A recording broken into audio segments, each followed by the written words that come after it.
తమకమణి నీలా చారు కల్హారహస్తా స్తనభరనమితాంగీ సాంద్రవాత్సల్య సింధు అలక వినీతాభిష్టక్విరాకృష్టనాథా విలసతు హృది గోదా విష్ణు చిత్తాత్మజానః నీలాతుంగస్తనగిరితటీ సుప్తముద్బోధ్య కృష్ణం పారార్థ్యం స్వం శ్రుతిశతశిరసిద్ధమధ్యాపయంతి స్వోచ్ఛిష్టాయాం సృజి నిగళితం యా బలాత్కృత్య భుంక్తే గోదా తస్యై నమ ఇదమిదం భూయ ఏవాస్తు భూయః.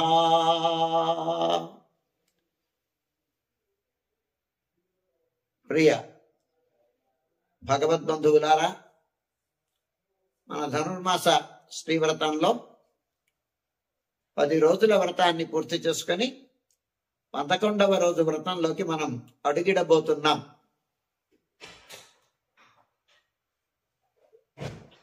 నిన్నటి రోజున సిద్ధోపాయ నిష్ఠురాలైనటువంటి ఒకానొక గోపికని మేల్కొల్పారు. ఏ రకమైనటువంటి నోములు నొచ్చకుండానే స్వర్గ అనుభవాన్ని పొందేటువంటి అమ్మ అని, అంటే పరమాత్మ యొక్క అనుభవంలో ఉండి తలముక్కరై ఆనందానుభవంలో ఉండేటువంటి ఆమెని మేల్కొల్పారు. భగవంతుని అనుగ్రహం అనేటువంటిది కానీ మనకి లభిస్తే ఆ ఆనందాన్ని మించినటువంటి ఆనందాంతో సమానమైనటువంటి ఆనందం వేరొకటి ఉండదు అని. అదే ఐశ్వర్యం అంటే భగవంతుని యొక్క అనుగ్రహం ఉండి ఆయన యొక్క సాహచర్యమో సాన్నిధ్యమో సాయుధ్యమో లాంటిది ఏదైనా ఉంటే అదే ఐశ్వర్యం. దానికి వికృతమైనటువంటి ఐశ్వర్యం ఇంకొకటి ఉండదు. లోకంలో ఉండేటువంటి ఐశ్వర్యాలని నశ్వరమైనటువంటి ఐశ్వర్యాలు ఇవాళ ఉంటాయి, రేపు పోతాయి. కానీ భగవంతుడి దగ్గర ఆయనతో కూడి ఉండడం అనేటువంటిది, ఆయన ఆనందప్రదుడు కనుక, ఆనంద స్వరూపుడు కనుక ఆయనతో చేరి ఉంటే దాన్ని మించినటువంటి ఆనందం ఇంకొకటి ఉండదు అని. అట్లాంటి ఆనందమే అదే ఐశ్వర్యం. లక్ష్మణో లక్ష్మి సంపన్న అంటాడు. లక్ష్మణుడికి ఐశ్వర్యవంతుడైనటువంటి లక్ష్మణుడు అని. లక్ష్మణుడికి ఐశ్వర్యం ఎక్కడుంది? రాజ్యం లేదు, అడవులకు వచ్చేసాడు, వనవాసం చేసాడు. ఐశ్వర్యం ఉందా అంటే శ్రీరామచంద్ర ప్రభుతో స్నిగ్ధమైనటువంటి అనుబంధం ఉండి ఎడతగనటువంటి అనుబంధం, ఎలాగైతే ధర్మపత్ని అయినటువంటి సగభాగమైనటువంటి సీతమ్మతో ఏ రకమైనటువంటి అనుబంధం ఉందో లక్ష్మణస్వామితో, రామచంద్రమూర్తితో లక్ష్మణస్వామికి అట్లాంటి అనుబంధం కలిగినటువంటి వాడు అని. అదే ఐశ్వర్యం. సతు నాగవర శ్రీమాన్ అంటాడు. ఆదిశేషుడు ఐశ్వర్యవంతుడు అని. ఆయనకు ఐశ్వర్యం ఏంటి అంటే పరమాత్మతో ఆ నిత్య సంబంధం కలిగినటువంటి వాడు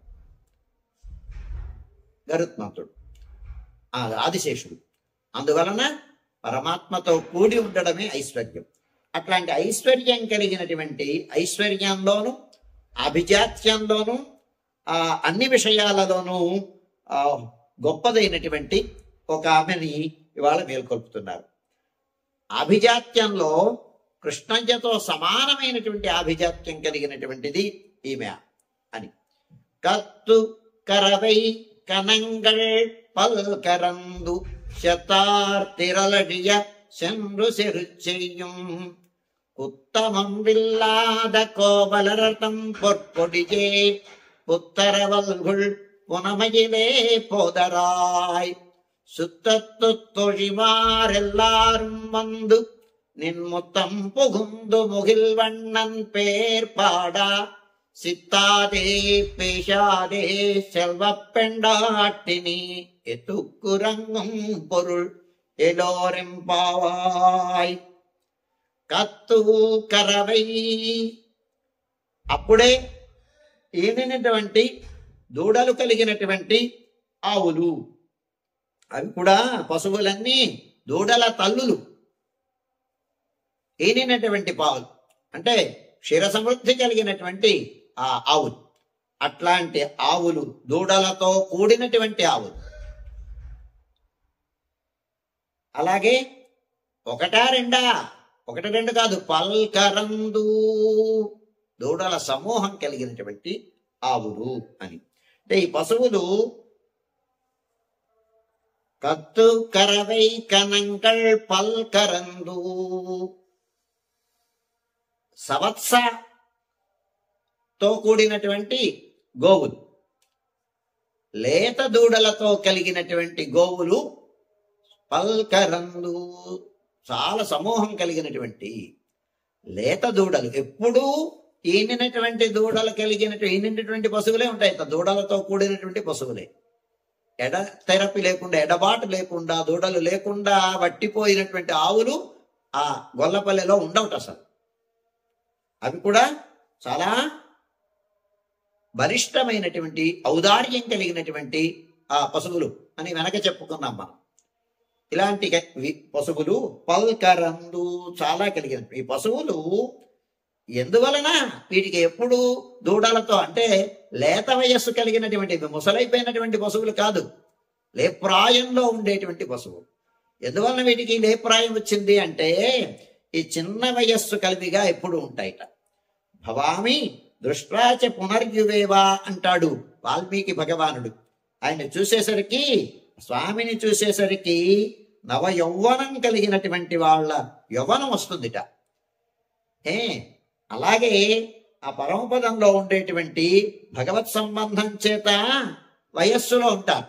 పరమపదంలో ఉండేటువంటి వాళ్ళు, ఆ నిత్యసూరులైనటువంటి వాళ్ళు ఉంటారు కదా, వాళ్ళు కూడా పంచవర్షతి వర్ష అంటాడు. 25 ఏళ్ల వయస్సు దాటకుండా ఉంటారట అక్కడ ఉండేటువంటి వాళ్ళు, వృద్ధులు కాకుండా యౌవనవంతులుగాను. అందుచేత అట్లాంటి యౌవనం కలిగితో ఉండేటువంటి పశువులు, లేప్రాయంతో ఉండేటువంటి పశువులు పల్కలందు చాలా కలిగినటువంటివి. కణంగల్ పల్కరందు సమూహాలు, పశువుల సమూహం.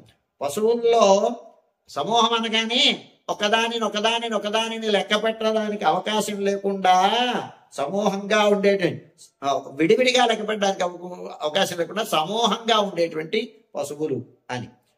అలాగా ఎప్పుడైతే జన సమ్మర్దం ఉందో ఎవరిని వారిని మనం గుర్తించలేం కదా, లెక్క పెట్టలేం కదా. అలాగ లెక్క పెట్ట అలవి కానటువంటి పశువులు ఉండేవి. ఎలాగొచ్చేయండి వీనికి అంటే ఆనాడు రామచంద్రమూర్తికి రాజా రథకుంజర వాజిమాన్ అంటాడు ఆయన. దశరథ మహారాజు రథాలు, ఏనుగులు, గుర్రాలు మొత్తం కలిగినటువంటి వాడు అని. ఏనుగుల సమూహం, రథముల సమూహం, గుర్రముల సమూహం చాలా కలిగినటువంటి, రథబలం, కాల్బలం, గజబలం, అశ్వబలం కలిగినటువంటి వాడు దశరథ మహారాజు అని.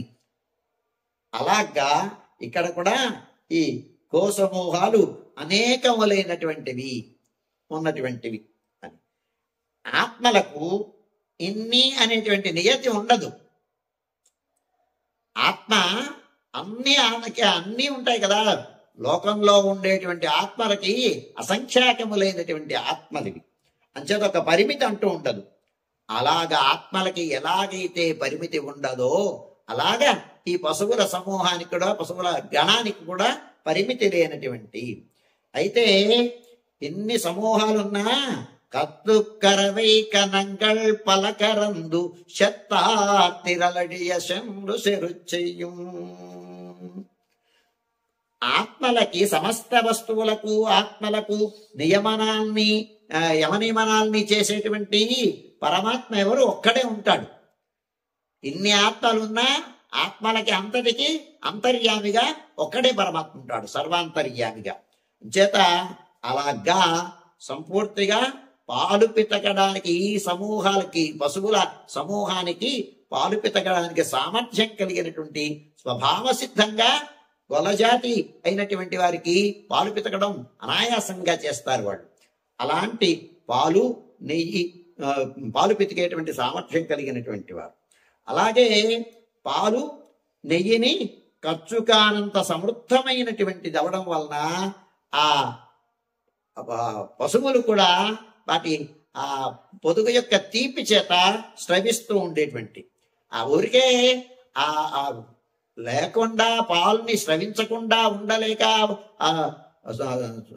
స్తనములు నొప్పి కలిగేటువంటి అవడం వలన ఆ పీకు తీరడం కోసం ఆ నొప్పి తీరడం కోసమని పితకడం అంతే తప్ప సమృద్ధగా ఖర్చు కానంత సంపద కలిగినటువంటి ఆ ఐశ్వర్యం కలిగినటువంటి ఆమె ఇవాంటి ఆమె.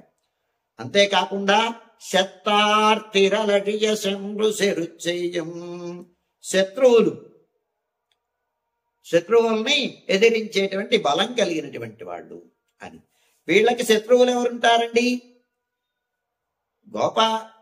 గొల్లకలో ఉండేటువంటి వాళ్ళకి శత్రువులు ఉంటారా? అందరూ వాళ్ళకి మిత్రులే కదా. అంటే కృష్ణుని యొక్క అతిశయాన్ని సహించనటువంటి వారు ఎవరైతే ఉంటారో వాళ్ళు శత్రువులు, ఈయనకి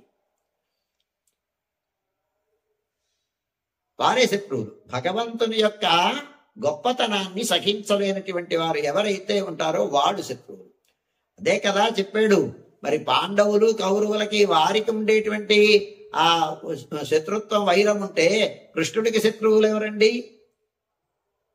విషదన్నన్న భోక్తవ్యం విషంచైవ న భోజయేత్ పాండవాన్ విషసే రాజన్ మమ ప్రాణాహి పాండవా అంటాడు.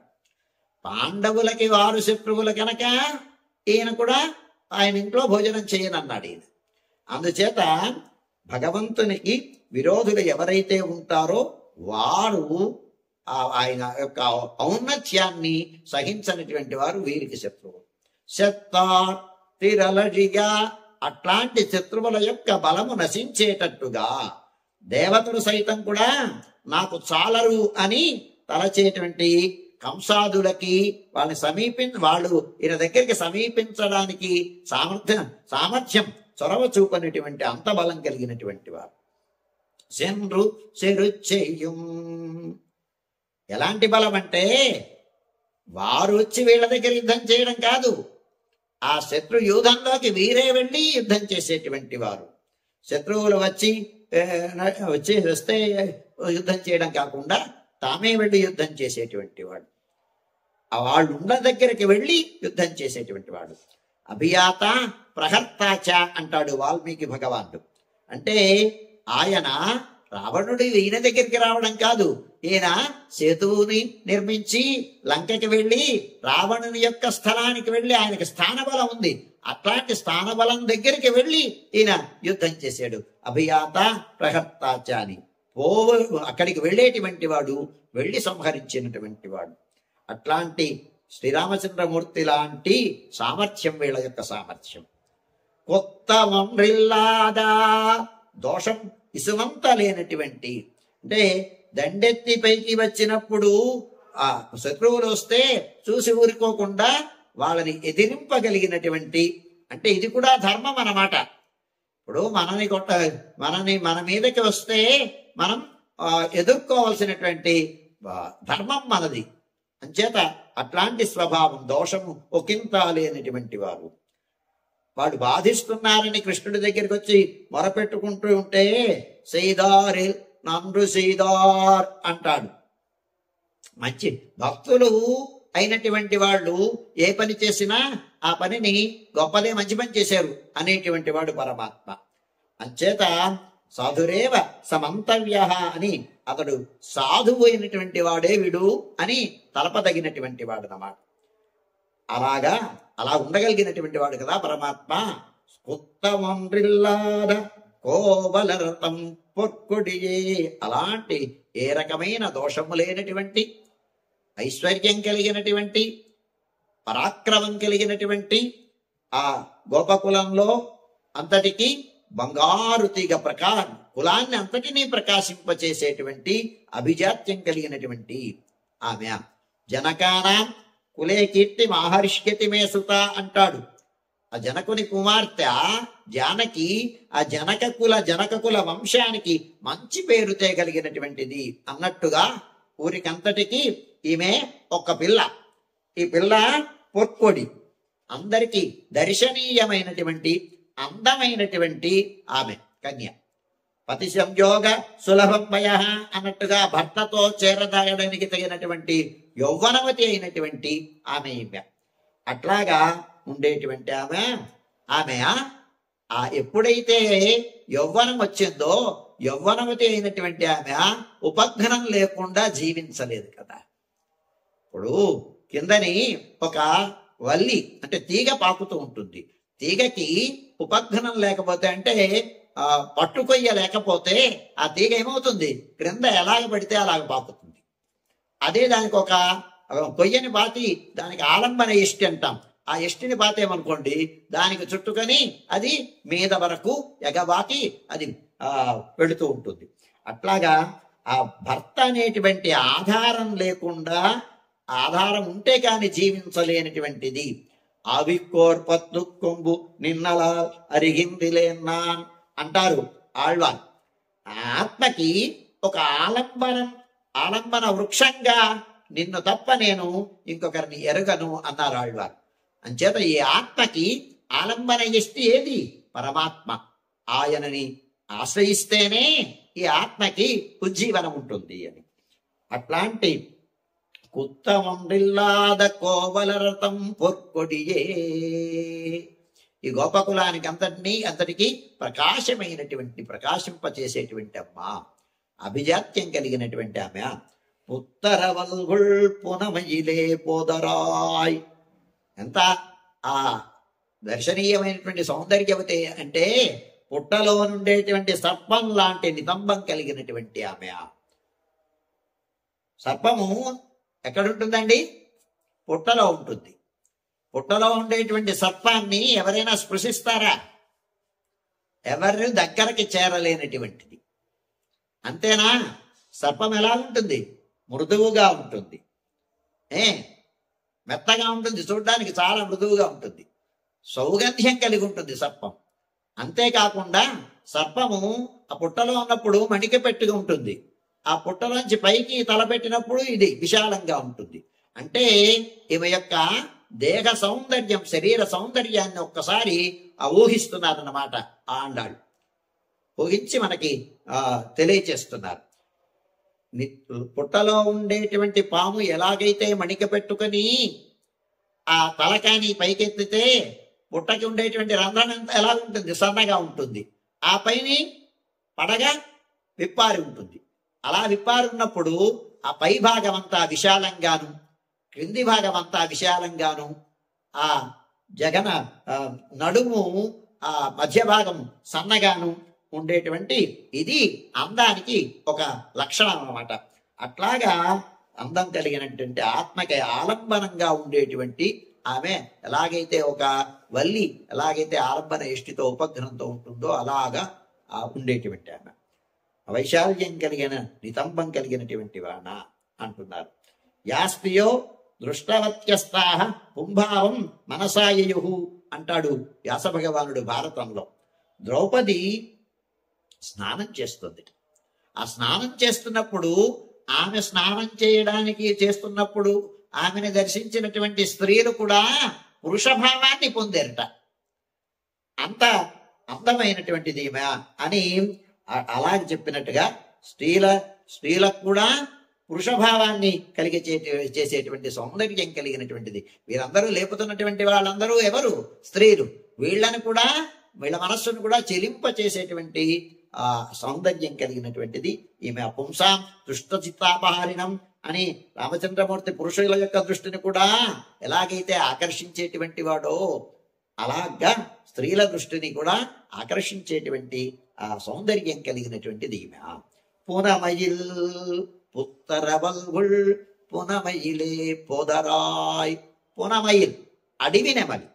అడవి నెమలి ఎలా ఉంటుంది అంటే తన స్థానంలో ఉండేటువంటి నెమలి అక్కడే ఉంటుంది, అడవిలోనే ఉండి కృష్ణుణ్ణి తమను పిచ్చెక్కేటట్టుగా చేసేటువంటి శిరో అలక భారం కలిగినటువంటిది ఈమె.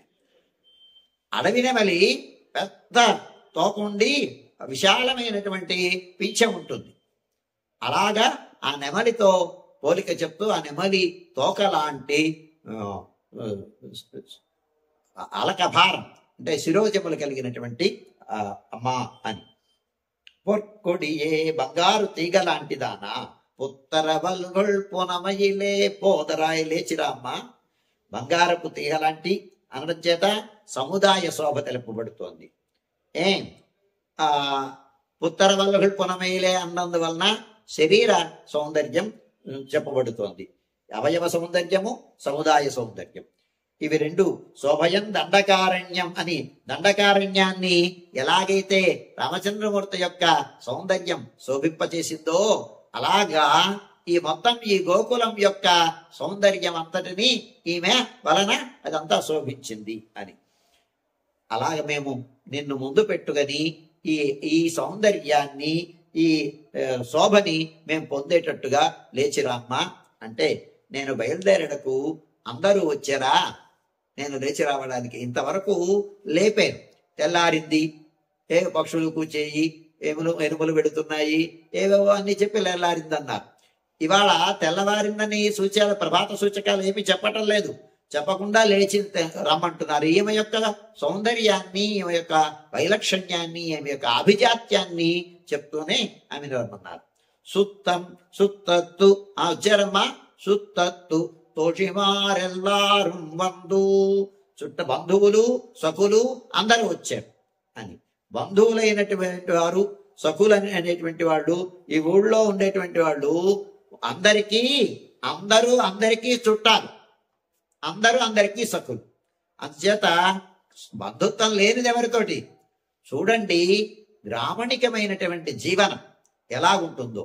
ఒకానొక రోజుల్లో మనం గ్రామాలలో నివసించేటప్పుడు వాళ్ళ యొక్క బాంధవ్యం అందరితోటి ఉండేది. మొత్తం గ్రామం అంతా బాంధవ్యంతో ఉండేది. ఎవరిని పేరు పెట్టి పుచ్చుకునేటువంటి వారు కాదు. అత్త, మామ, బావ, ఏదో ఇలాంటి పేర్లతో వరుసలు పెట్టే తప్ప పేర్లు పెట్టి పిలుచుకునేటువంటి సంప్రదాయం లేదు మనకి. అట్లాంటి గ్రామణికమైనటువంటి జీవన విధానాన్ని ఇందులో స్ఫురింప చేయడం కోసమని కృష్ణయ్య అవతరించిన తర్వాత అందరూ బంధువులే, అందరూ సఖులే, అలాంటి జీవనం గడిపేటువంటి వారు. అందుకోసమనే అందరూ కలిసి అనుభవించడం అనేటువంటి ఆ సిద్ధాంతం అన్నమాట. అంచేత ఈ ఊళ్ళో ఉండేటువంటి వాళ్ళందరూ ఈమెకి చుట్టాలు, బంధువులే.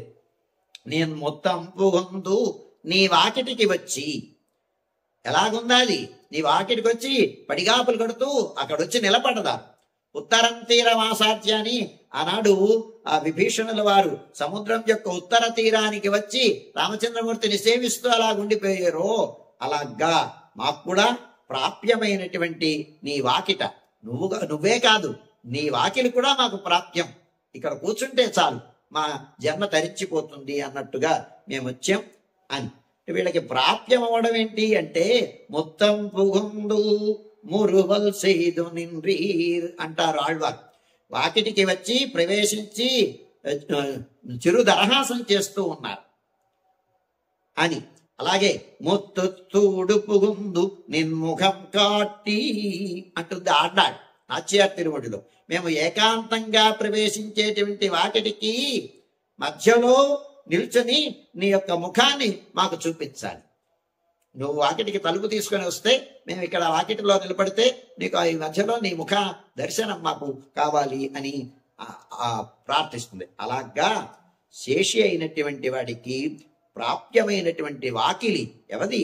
శేషభూతులైనటువంటి వాళ్ళకి మాకు అది ప్రాప్యం అని వేరే చెప్పాలమ్మా అని నువ్వు నీ వాకిటికి వచ్చి నేను మొత్తం పుగొందు వచ్చి ఏం చేయాలి మేము అంటే, ముగిల్వన్నన్ పేర్పాడా, మేఘవర్ణుడైనటువంటి ఆ స్వామి యొక్క తిరునామ సంకీర్తనాన్ని మేము చేయాలి. అంటే నీవు సంతోషించేటువంటి ఆయన సౌందర్యంలోను ఔదార్యంలోను ఈడుపడేటువంటి ఆయన యొక్క తిరునామాల్ని మేము సంకీర్తనం చేయాలి అని. ఒక్కసారి మేఘవర్ణుడు అనగానే ముగిల్వన్నన్ పేర్పాడా అనగానే ఆ ముగిల్వర్ణన్ మేఘవర్ణుడు ఈమెకి ఒక్కసారి కనులలో మెదిలి ఆయన యొక్క సౌందర్యాన్ని దర్శిస్తూ ఆ ఆనందానుభవంలో ఉండిపోయేసరికి మాట్లాడకుండా ఉండేసరికి సిత్తాదే పేషాదే సెల్వ పెండాటి మేఘవర్ణుడు అనగానే ఆ రూపాన్ని ధ్యానించి ఆమె మాట్లాడకుండా పరుండు ఉండేసరికి ఆ సిత్తుదల్ అంటే చెలించదు, పులకదు పలకదు, చెలించకుండా ఉండేటువంటి మేల్కోవడానికి గుర్తులైనటువంటి చేష్టల్ని ఏమిటిని ఆమె ప్రదర్శించకుండా ఉండేసరికి ఈమె యొక్క పనులు, ఈమె యొక్క వార్తలు క్రమంగా వీళ్ళ యొక్క కంటికి చెవికి ఇంపైనవి అవ్వడం వలన అవి నిగ్రహపడుతున్నారు వీళ్ళు. సెల్వ పెండాటిని ఐశ్వర్యం కలిగినటువంటి దానివి నువ్వు. శల్వం అంటే ఐశ్వర్యం, ఐశ్వర్యవంతురాలు. నీతో కలిసి ఉండడం మాకందరికీ ఐశ్వర్యం, నువ్వు ఉంటే మాకు ఐశ్వర్యం. అట్లాంటి ఐశ్వర్యం నువ్వు. కృష్ణుడి యొక్క గుణాల్ని అనుసంధిస్తూ ఉండడం వలన సంపూర్ణురాలైనటువంటి నువ్వు, సంపూర్ణమైనటువంటి ఐశ్వర్యం కలిగినటువంటి దానివి అని. ఇక్కడ కృష్ణానుభవం అంత నిండి ఉందా అంటే లేకపోతే ఎత్తుకురంగుం పొరుల్ నిన్న నాతత్తుడాయుడి నారాయణన్ నమ్మాలన్నారు. భగవంతునితో కూడి ఉండేటువంటిది. ఇవాళ కృష్ణుని యొక్క అనుభవం, ఆయన అనుభవం వలన నీకు ఐశ్వర్యవంతురాని అయ్యేవు నువ్వు అని. నిద్రించడంలో అభిప్రాయం ఏంటండి? ఉరంగుం పొరుల్. మాతో కూడా బయలుదేరి రాకుండా ఏకాంతంగా నువ్వు నిద్రించడంలో ప్రయోజనం ఏమైనా ఉందా? అడియార్గల్ పుషాంగళై ఉడన్ కూడువదెండుగలో అని భగవద్భక్తుల యొక్క గోష్ఠిలో చేరటం ఎన్నటికో అని కదా ఆళ్వార్లు అన్నారు. అట్లాంటి గోష్ఠిలో అనుభవించేటువంటి అనుభవాన్ని వదిలేసి కేవల ఆత్మానుభవంతో కేవల ఆనందంలో పడి ఉండడానికి కారణం ఏంటమ్మా అని. ఎత్తుకురంగుం పొరుల్ నిద్రించడంలో నీ యొక్క ఉద్దేశ్యం ఏంటి అని. నీ ఉద్దేశ్యమునందైనా లక్ష్యం ఉంచకుండా, మా యొక్క విరహతాపాన్ని లక్ష్య పెట్టకుండా, కృష్ణుని యొక్క నిర్దిశయమైనటువంటి భోగ్యతనైనా లక్ష్య పెట్టకుండా ఎలా పడుతున్నావు, నీకు ఎలా నిద్రస్తుంది స్వామి అని మేల్కొల్పుతున్నారు ఇవాటి గోపికని. కత్తు కరవై సంతానంతో కూడి ఉండేటువంటి శిష్యులు, కణంగల్ పల అనేకమైనటువంటి సమూహాలు, వాళ్ళ వాళ్ళ అపేక్షల కొద్దీ జ్ఞాన ప్రదానం చేసేటువంటి ఆ ఆచార్యులు.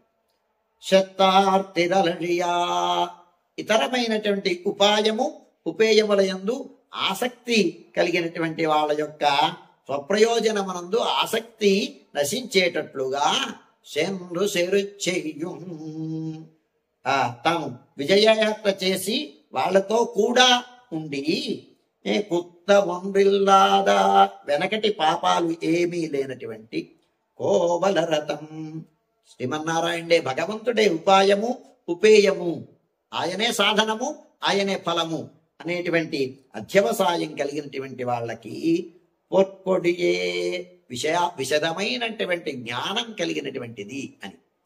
పొర్కొడి అంటే ఉత్తర వల్గుళ్ళు కింద పొర్కొడి అని భక్తిని చెప్పారు.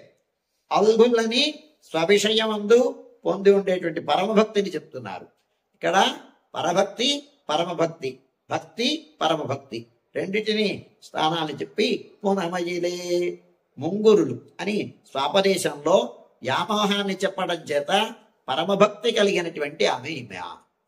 భక్తి పరభక్తి పరమభక్తి పరాకాష్ఠకి చెందినటువంటి ఆమె.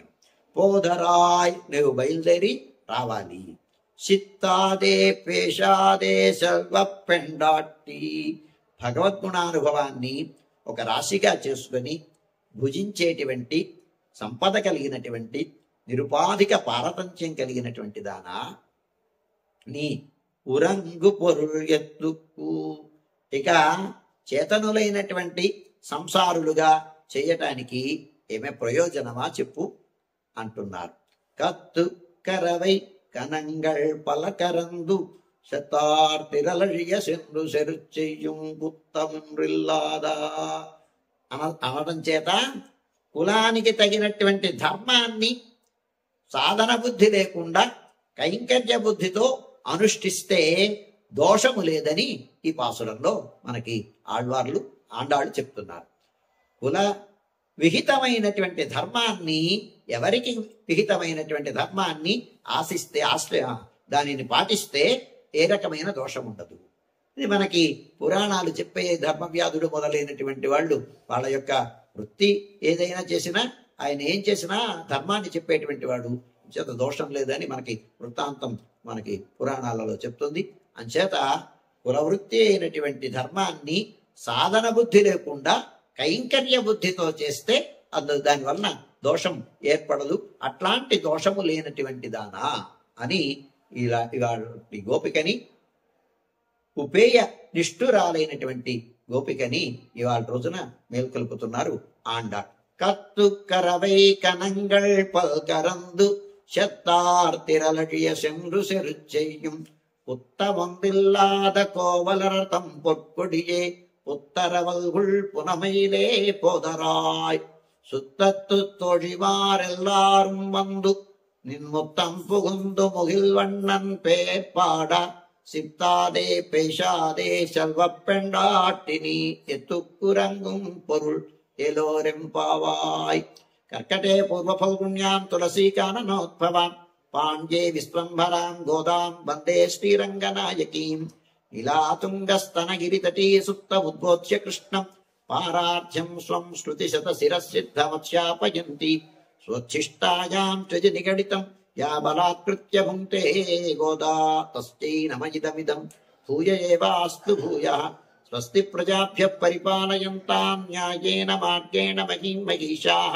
गो ब्राह्मणेभ्यः शुभमस्तु नित्यं लोकाः समस्ताः सुखिनो भवन्तु. ओम अस्मद्गुरुभ्यो नमः.